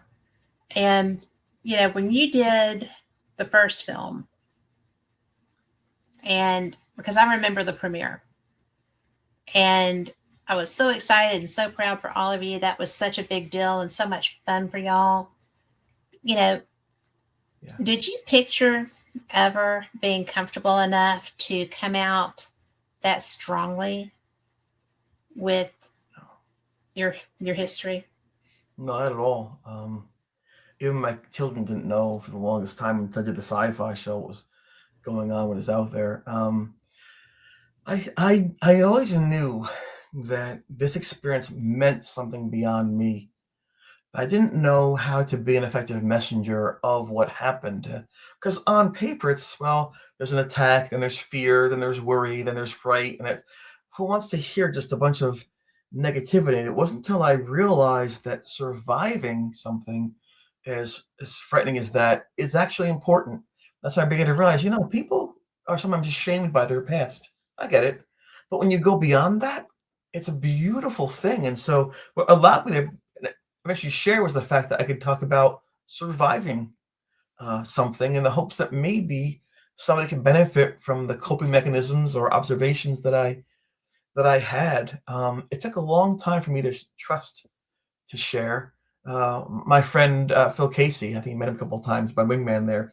He had been watching these shows and going to these things for years. He had no idea playing ball with me on Sundays who I was. He's like, "What? That you're the guy? Nobody knew. I'm telling you, nobody knew." So people are upset with me, but I didn't want to blend the two lives. And with my children, I would tell them bedtime stories with stars and unicorns and dragons and mushrooms and all these little castles, but each fairy tale story made up bedtime story was about my experience disguised. So this way they wouldn't be burdened by being my child and being the ghost boy's kid and having to fear what happened to me. At the same time, they wouldn't be ignorant of how to problem solve, so they could problem solve those scenarios without being stuck in my own worldview with my past. That was my best I could do as a gift to them, to walk that needle. It wasn't until, as you mentioned, around 2011, 2010 or so, where Mara Tria and Bill Edwards and folks said, you got to do, Carrie Lyon, you really should share these things. And, eventually Tim Shaw has said the same thing, wrote a book about this years ago. And I trusted them. And then we reached out to Jeff, and Jeff got on board, and that rekindled that friendship. And then that seeing the response to that effort was really cool. And when Mara asked me, when all the filming was done for Please Talk With Me, how do you feel? I had one word: relieved. Because for the first time in my life, I didn't have the sole burden of sharing it. I didn't have the sole burden of carrying this. Because even Jeff said, at one time, I'm done with this. He wanted to burn his notes and things. Like, everybody walked away, and I kind of was carrying this weight, like this rock on my back for 20 years. You couldn't walk away. I couldn't, because it was focused squarely on me. It must have meant something, and all the trauma, I just don't want to forget it and not have it mean something. So then, of course, sci-fi was the first to really put that onto the national scale in 2012. That was pretty cool. There was the Travel Channel was like, whatever. My Horror Story is kind of a quick little, it's a cup of tea. But then the Netflix thing is what put everything out on a global scale, so that in the first week, I think 5.2 million people had seen. Holy cow. And then, of course, 9 million people have seen it. So I have people reaching out from Brazil, from the Philippines, from Slovakia every day saying, "How are you doing? We love you." So I know that I went from carrying this burden by myself for decades to now someone wake up tomorrow, in Colombia and watch what happened to me. Someone can wake up, in Thailand, or, maybe someplace in Finland and see what happened to this guy and his friends in college. So it is now most likely, aside from the Conjuring movies, probably the most known haunting on the planet. So with that comes a responsibility for me to act in a way best I can to be responsible with the information and to really try to appreciate the connections and foster them. So every email I get, everything on Instagram, on X, on Reddit, I respond to. I sometimes spend an hour and a half on Reddit a night just going, because people on Reddit can get very aggressive. They can get very, it's tough there sometimes. But I have a lot of friends so far, because I walk through, I see where they're coming from, put something in their spot, then I bring them back this way. And I've made a lot of friends who initially were very sarcastic, "Oh, that some woman from California, that Chris was weak then and he's weak now." I'm like, "Hey, I'm right here." I start talking, and people tend to view these shows as jokes, as actors. It's not real. And when they actually understand there's a real person, that we're not actors, this really happened. What? Which is what James Wan wanted. James Wan wanted to have people understand it's not just actors doing these classic ghost stories. These things happen to people just like you and me. They happen all over Yes. the world, and this is what can happen. So I'm very honored. I'm very honored, even though it's a bit overwhelming sometimes, to be in the spot. From going on that bathroom floor thinking I'm dying by myself alone to now being known around the globe in hopefully a positive way. I don't think there's any way it could be anything but positive. I mean, you're going to have the few people that are like, ooh, it's all of the devil, but it's not. And some of it may be, but this isn't. Yeah. And Well, that's interesting you say yeah, that. I noticed, Kat, that people do sometimes good, well-behaved people who live very clean lives do sometimes fear the devil, the idea of the satanic being involved in the paranormal. I've seen it more often than not, probably. yeah, I think it's a symptom of not wanting to be pulled into something that might harm them. A lot of times, the Western faiths we talk about the idea of salvation, talk about the idea of yeah, faith, right?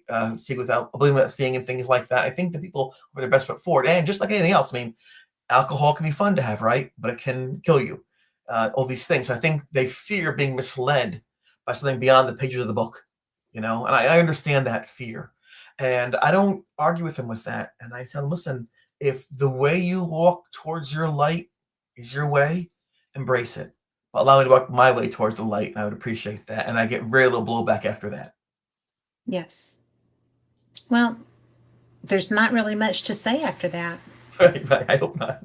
I mean, because we all have beliefs, we all have faith in whatever we believe in, Yeah. and you cannot, if somebody is embedded in, it's not a bad thing, it's not a bad embedding, No. embedded in their truth, then that's their truth, and it would be very presumptuous to make that be less than for them. Yeah. Right. It's- Because we don't know where they've been. And well, Paul, my roommate Paul, I mentioned before, my first roommate, he Mhm. was agnostic. He did not believe in some spirit in the sky. He thought that religion was very constraining and it wasn't worth having. It constrained your freedoms and your fun. And he was very anti-religion to the point of speaking out about it often. And even being Right. angry at me for going to church once in a while. But when that thing was in the room, it wasn't me and it wasn't Jeff. It wasn't Bethany. It Yeah. was Paul who said, let's get a priest. So again, it just shows you that sometimes we react to our own fears in ways that aren't healthy until we have no choice but to face those fears. So I admire him for that. I admire Paul for going directly against what he strongly wanted to believe in and to do something that would help all of his friends and himself. So kudos to Paul. Well, that I had forgotten that, but that's very.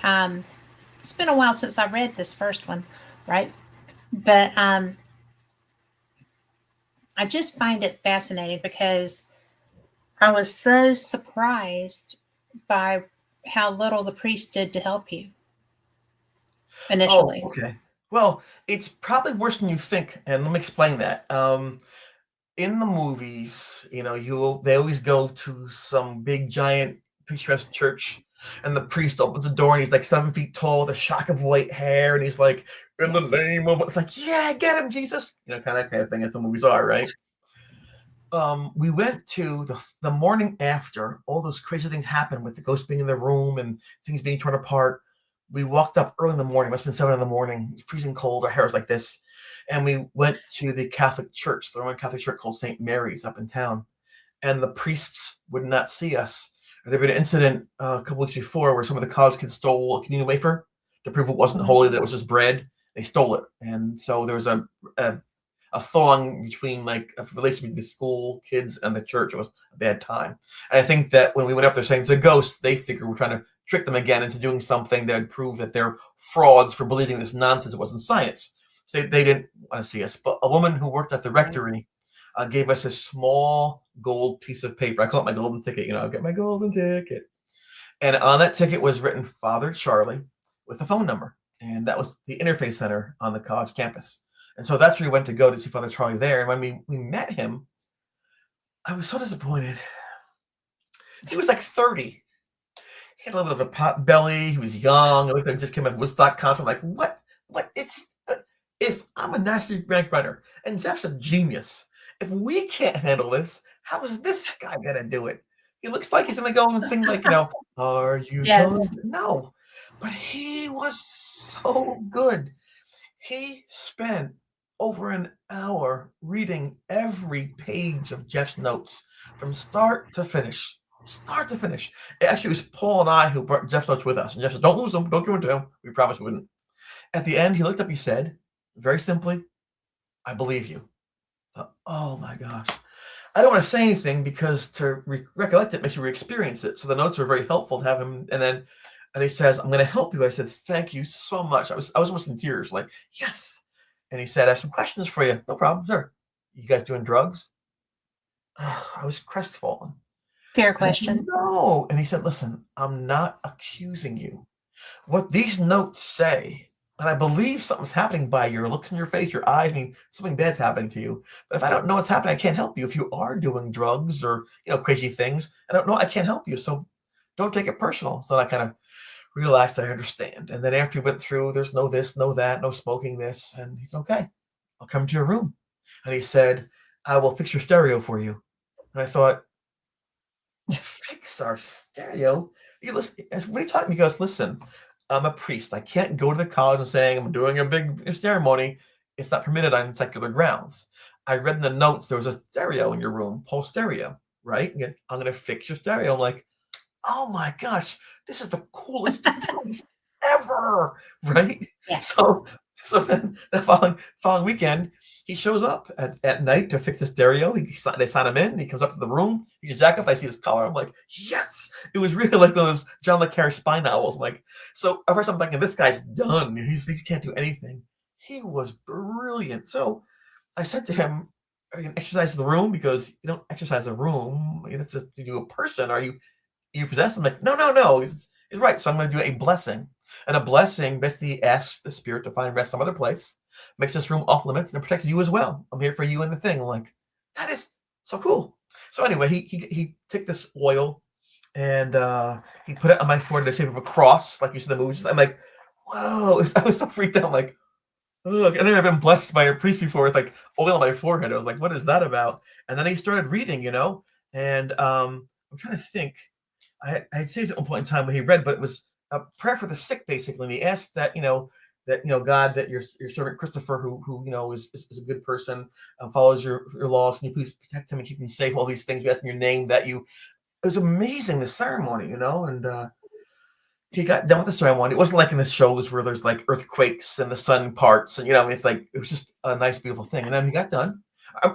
Actually, I forgot one thing. When he walked in the room, he went, whoa, like, wow, what's going on? So that was pretty cool, I thought. He got done. It got quiet. I looked up at him, and there were no flashing clocks. There were no breezes. There was no voices or shadows. I thought, what?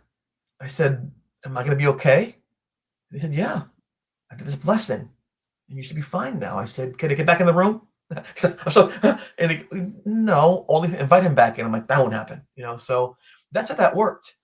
And the interesting about that is I don't know how it worked. If it was the intent, if the thing knew what the priest was, if it was the holy oil, if it was the prayer, whatever that priest did. I can't tell you the exact, cause and effect. It worked. For the duration of the haunting, and never fully entered the room. You'd feel around the perimeter sometimes like that, you know what I'm saying? But it never like broke things or threw things where it behaved. But it was furious that it had no access to me, and it began to attack people after that. So the priest, in his way, did help. And then when I was trying to figure out with the bathroom scenario, I called the priest for round 2. It wouldn't have worked because there's like 56 rooms in the dorm, and then would go to the gym or go to the music room. So he really wouldn't have been able to bless 1,000 rooms. It wouldn't be fair of him to ask him to do that. And he did say to me, if he'd help, reach out. And I said, I will, but I lied. I didn't want to bother him a second time. He had things to do. So that was more on me. And people criticized my dad. Well, dad came, he left. My father dropped everything. He made that 5-hour trip in 4 hours. My sister was angry at me. I didn't know her for years. It was her prom night. She had her high school prom. was to bring her to the private forgot and left her there and went to see if I'm okay at this college. I didn't know. That's how serious he took this. And then in the morning he said, change your room.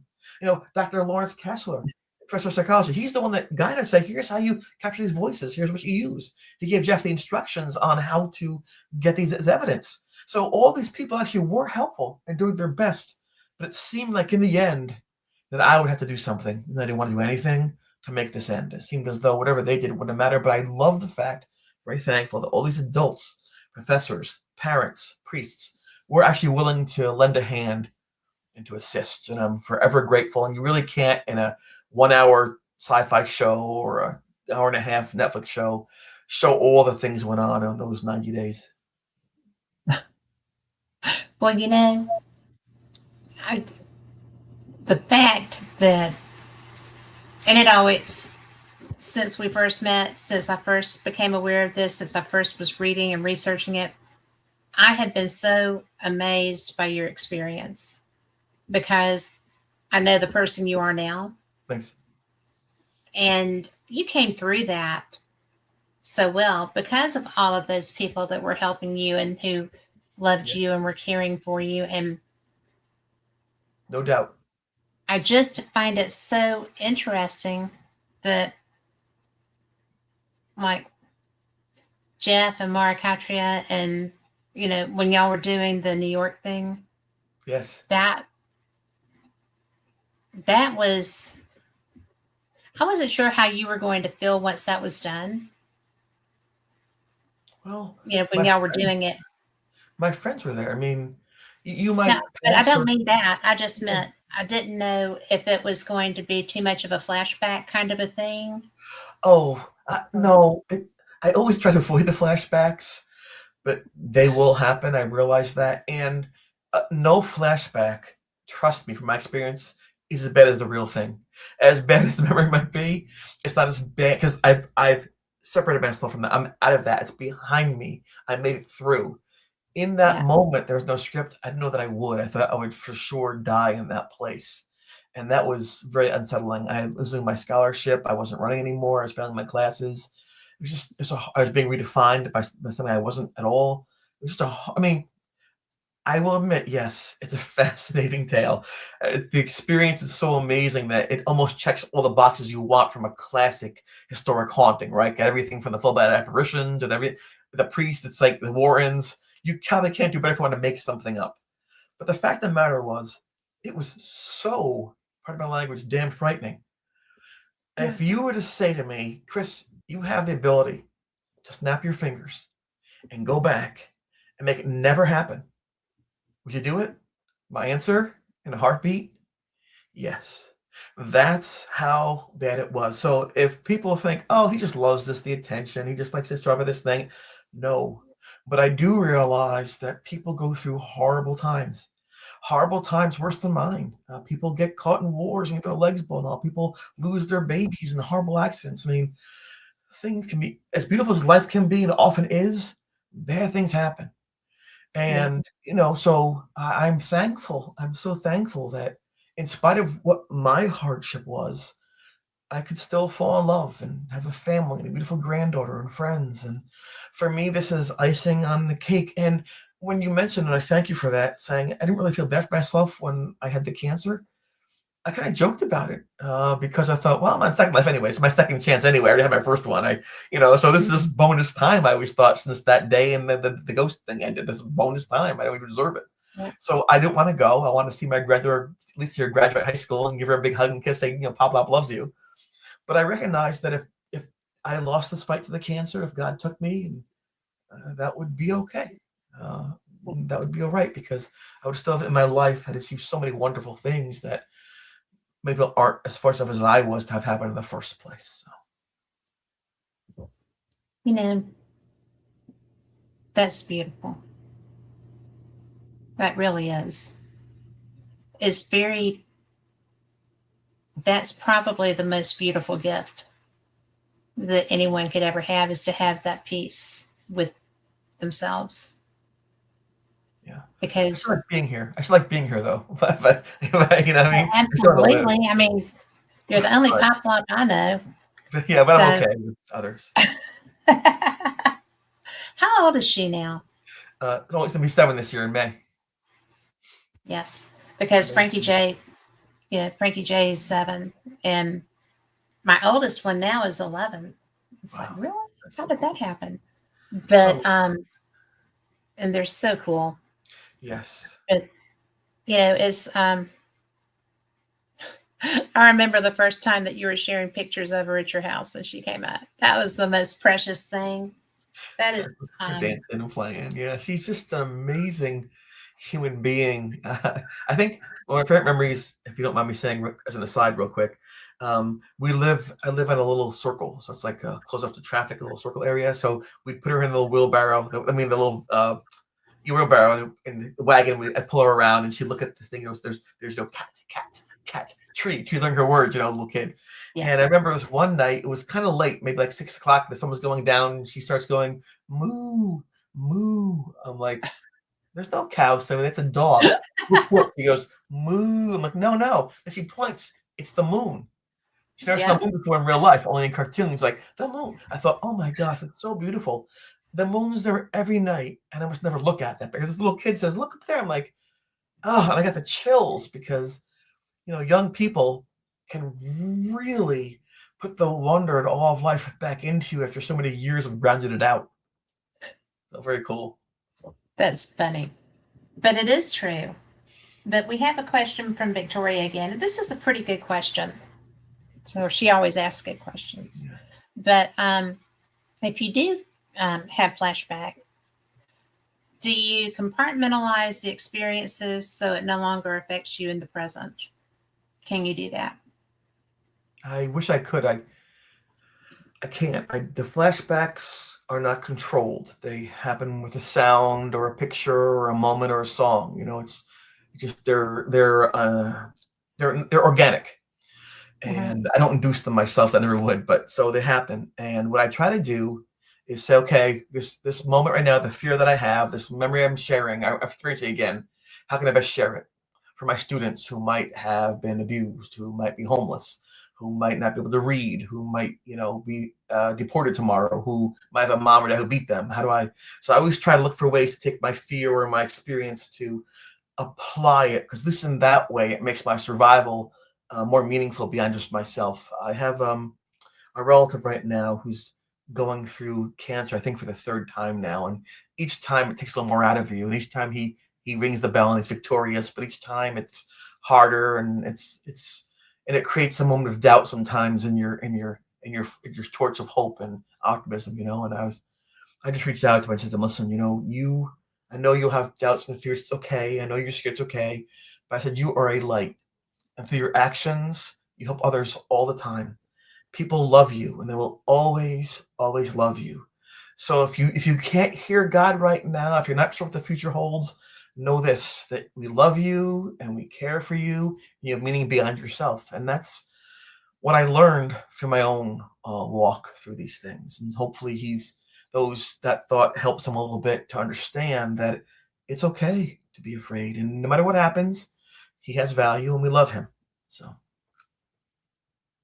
That's beautiful. sorry about this. So especially ghost talk, right? For 85 and Netflix I'm talking about. No. But this is what really drives me though, is the whole ghost experience means very little except to maybe check some boxy people's list of saying I want to see that one day, other than the fact that how it affects you. Because if we had that experience, walked around and just hurt people with it, or just trying to make a quick buck, it would have done disservice to everybody. So I think I'm thankful, like you mentioned before, my friends and family, people, really, we've all tried to share in a way that helps others. And I'm very thankful for that. So yeah, compartmentalize, Victoria. I wish I could. You will note that I am well spoken, but I'm not that smart. I'm wise. I'm not smart. People are usually smarter than me. Pretty smart. I don't know. I'm smart enough to realize I'm not, but I like kindness. I like living. I like people. I like smiles and laughter. And those things help me to get through my doubts and my fears. I really don't have the ability to compartmentalize. Some people are amazing at that. They can be angry and yelling at you and then walks by, hi. I'm like, they shift a gear. I'm like, how do they do that? Like if I'm really sad, I'm there for a while. Like after I'm like, "Ugh." Some people just put in the box and go. That's on my sleeve. I'm like, oh, what happened today, Chris? Oh, you saw my sleeve. That's just me. I am not very good. That's not true. I've gotten good at compartmentalizing. When I was younger, not so much. So, but in fact, I have remarried my husband because growing up is a good thing. Yes. But it's really such a gift because the things that you don't realize, um, I'm sure that when you came out of your experience and became a husband and became a dad, I know that you could appreciate more your dad, Yes. even as much as you appreciated him before you were one. And I think it's just so surviving anything that's tough makes you a whole new person. Surviving the haunting that you went through makes you a different person. I respected my But dad. surviving cancer, Yeah. I mean, I respected that's him. But now I appreciate him. which one was scarier, the cancer or the haunting? The haunting. The cancer affected only me directly. I mean, if I die, I die. And the haunting, my friends were being attacked. There was a young man at the college who killed himself. We don't really share that information, and the parents have to relive every time. But we could have gone into a suicide that took part Yeah. in, due to perhaps some of the effects of this haunting. It was just, and now I'm older now. I've lived a nice, decent life so far. Knock on wood. Back then, I was a teenager. I had so much more to lose. So yeah, as I mentioned, I was sad to have cancer. I didn't want it. I felt bad. I missed my children and my grandchildren and things like that. But I was prepared. If it's okay, when you're a teenager and you haven't even lived your life yet, and your friends are being hurt by something that's supposed to be maybe you can't take care of properly, that's just devastating to your psyche, to your self worth, to your understanding of the world, and any kind of fairness in it. Yeah, I always hope that good would triumph over evil in all cases. And I saw so many cases where it didn't really happen that way, and I didn't want to be another example of that. And thankfully, thank God, I can now be an example of overcoming things that are tough. So, and again, that's because of my friends, my family. I think because me too, a little bit, because I don't want to give up. I really believe that if I can get one more day, it'll get out of this mess. And I think that may be a better marathon runner too to go 1 mile at a time. So, That's actually the best way to look at things. There's always going to be, yeah, until there's suddenly not, there's always going to be another day, another opportunity. The problem that presents though is that you never know when that is. no. And that's why it's like my friend that I mentioned who passed away. It was just the most bizarre thing. And I was lucky that I found out about him being hospitalized. And bless her heart, my friend Lori, who is mentioned in chat earlier, got stuck in a waiting room while I went to go visit him. And I knew that I probably wasn't going to see him again. And I'd known him since I was 4. And that was a long time ago. Yeah. It's, but how lucky was I that I found out and could be there? Right. Yeah, And, I think it's amazing. That's a beautiful thing, Kat. My grandmother passed away almost 4 years ago now. She was 98 years old. wow. Amazing person. And my dad's mom, all my grandparents, I left them so much. I'm so lucky to have grandparents. My gosh, greatest gift of all, I think. But toward the end, she was unconscious. She didn't really respond. And I was up here in New York, and she was down in Florida, and my dad was down with my mom. And I said, "Can I just say goodbye to grandma one more time?" I said, "Well, we'll tell her that." I said, "No, put the phone by her face." Like, "Oh, no, she's not gonna." Like, please, please, Dad. I just want to see her. So they put the phone by her. And when I was a small child, she'd sing to me. Um, How much is that doggy in the window? Woof, woof, the one with the like that. So I Yes. just wanted to sing her that song. Kat, she opened her eyes. She opened her eyes and she looked at me in the phone and squeezed my dad's hand. And I just said to her, Grandma, I love you so much. You're Oh the my best gosh. grandma ever. Thank you for everything you did for me. I will always love you. You're wonderful. I love you. And then, I went and she was gone shortly after that. But I will never forget that moment and the opportunity that I had to, as sad as it was, to say goodbye. Because I know she knew. I was speaking from my heart, and I know she knew in that moment of scary. It's gotta be scary in that moment, I think, when you know, okay, this is the end, that somebody still says, "I got you, I love you." There's that human, and so I'm hoping, just like I did with the ghost just before, I helped her find some rest because God knows she deserved it. So Yeah. yeah, Well, I'm a firm believer that when you're not here, you're in a better place. I hope so. And So well, I don't think this is it. right, no, me either. I mean, because with what we've experienced, what I do, um, I like investigating, Yes, and probably you've had enough of them, so I get that.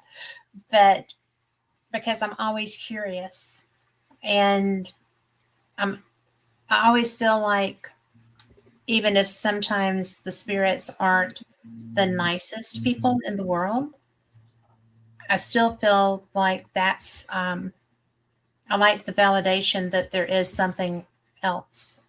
you're in a blessed Yeah. place. You're in a blessed place, Kat. You really are because you're looking for some positivity, some truth, some hope, something beyond. I think it's the healthiest place to be in for any human being to look beyond the self and try to find answers. I'm afraid to find out more.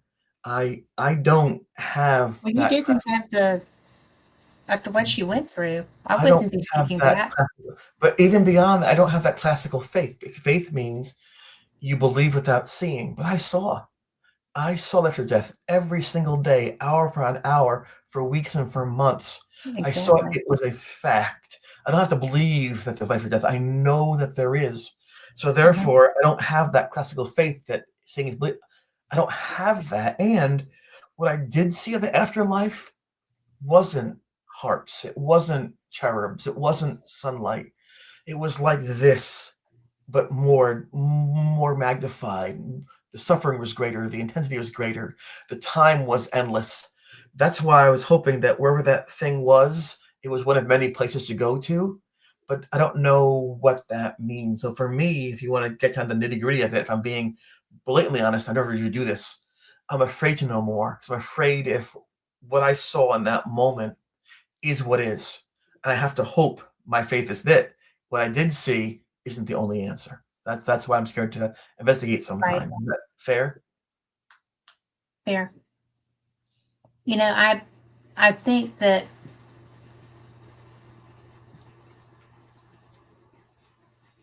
the the people that I have experienced after life are people that are still at work. Okay. Not where I want to be. Right. But there's well, and in that jail because I made a whole jail mad Right. and doors were banging. They weren't moving, but they were banging and there was stuff and there was voices and it was dramatic. But it was everybody that I've seen are still tied to a place, Yes. kind of like yours was, Yep. you know. And out of all the times that you experienced him, did you ever experience him out of your dorm? Yes. Oh, yes. After the busing, um, I went to the library. He was in the library, and I knocked these books down off the shelf. I was afraid to shower in the shower in our dorm, the small bathroom after the attacks. I'd go to the large, it's a group or gang showers at the college gym, and he'd be there looking into the showers. And one kid says, "Oh my God, there's somebody watching you in the showers." but I don't want to tell him it was a ghost. You know what I'm saying? Because like it would have freaked him out. And I don't want to withdraw him these things. So yeah, all over the place he'd go and just try to get me to talk to him. And it's kind of like when you're in second or third grade and you get a note, it's folded up, and you open it, it says, I like you, you like me, circle one yes or no kind of thing. But Yes. I couldn't go home from school. I couldn't, we were just little kids. And it just, you mentioned, we talked about running real fast. I ran real fast. This thing would always like watch me. And especially if I got undressed, he'd like look at my legs. My legs, I thought, that's freaky. I was even like a figure model for art class. I didn't care about being naked. But when this thing looked at me, I felt different, like really weird, and I cover up, and then I realized, he was caught and tortured because he didn't run fast enough. If he ran faster, he would have lived. I think in his mind, all those years and years and years gone by, he thought, that's my answer. If I can take his body and go, I'm free of this pain, I'm free of this eternal suffering. I need him to help me with this. I think he was confused. So I really think he was so desperate that that's one of the reasons he thought that, he was gonna interact with me beyond even the familiar relationship. So again, it's so fascinating to think how people view things. Even a dog or a cat, your pet, who you love as part of the family, can scratch or bite you if they're scared or hurt. I mean, people, when they break up, can be so vicious sometimes, right? So Yes. vicious because they know how to hurt you. And I think this thing, for the first time in hundreds of years, saw somebody who would hear him, relate to him, who had the skill he needed to escape his fate, who ran by where it happened every single week, whose ancestors found his body and buried him. I think for him, it was no brainer. But for me, knowing none of that, it seemed like I was being oppressed and possessed and all these horrible things. Right. If you had asked me back then, I'd say it's an evil, vicious spirit. Looking back now, it's a very desperate, sad soul looking for an answer out of its pain. That's a good take on that. Well, when did you realize that About the connections or about the spirit? about the spirit? When I talked to him, when the very last time that I saw him, when I decided I would break the blessing and talk to him. And I was so angry at him. My back was still cut up, wasn't healed all the way yet. I was failing my classes. I was off the cross-country track team. People thought I was crazy. Their reporters coming to talk to me to interview with the papers and the radio and things. It was horrible. And I decided that's it. My friends have been knocked on the ground, knocked unconscious, Beth, and hurt. And I decided Craig told me to talk to it, and so I did. And I wanted to yell and scream. And when I saw its eyes, I've never seen eyes as sad as those.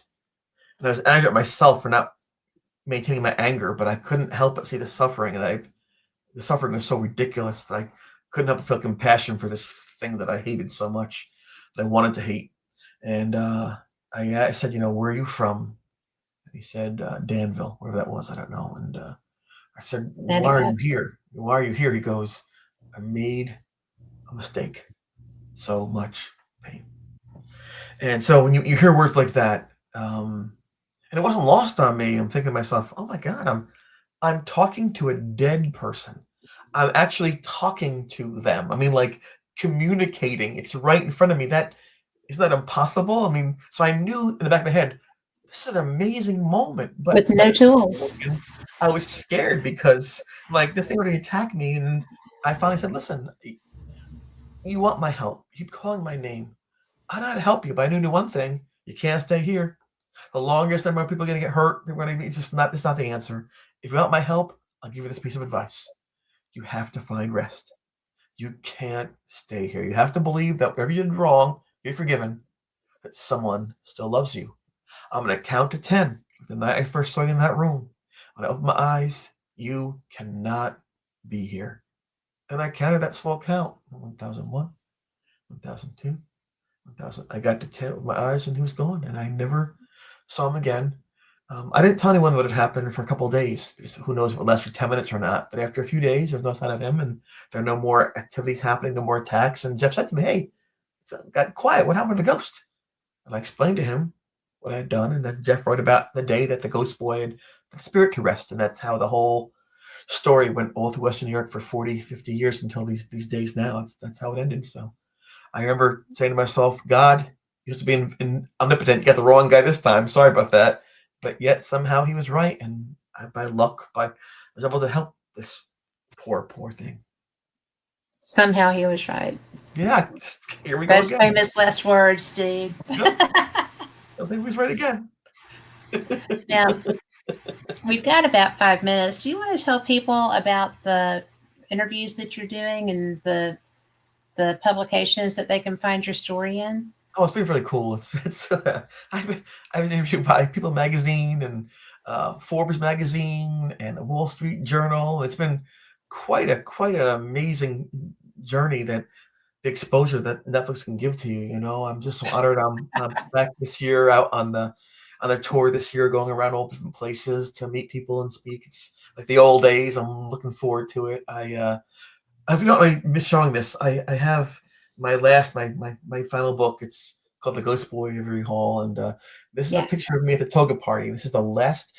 I saw that thing at the window about half hour later. It's just my last moment of happiness on the planet without being bothered by the experience of the ghost. I start the book with this, and it's 400 pages.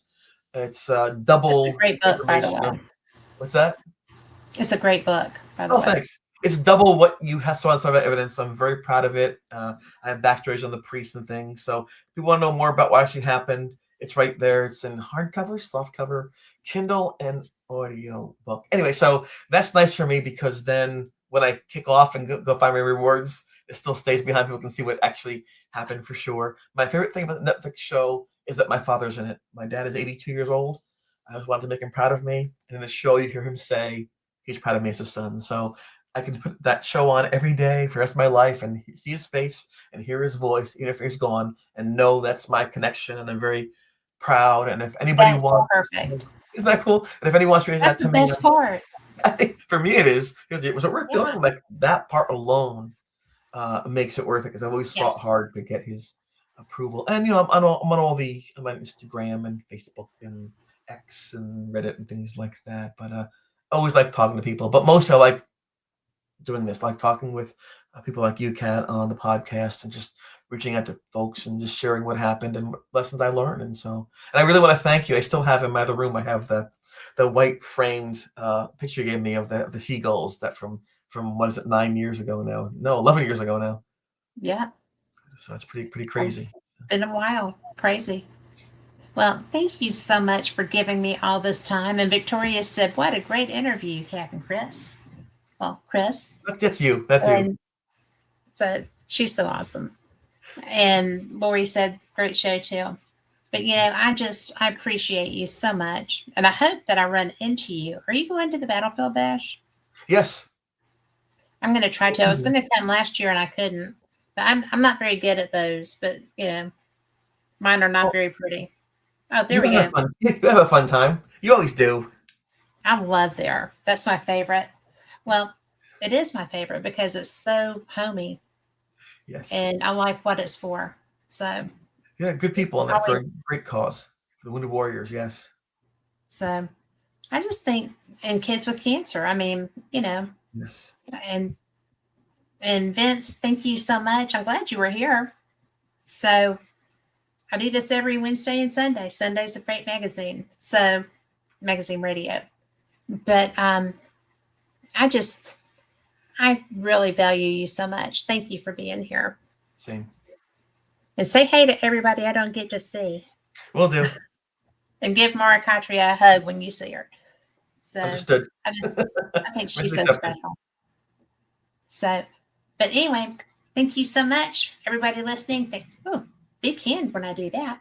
But anyway, that was different. But thank you. I appreciate every one of you. And we will see you next week. Same cat time, same cat channel. Good night.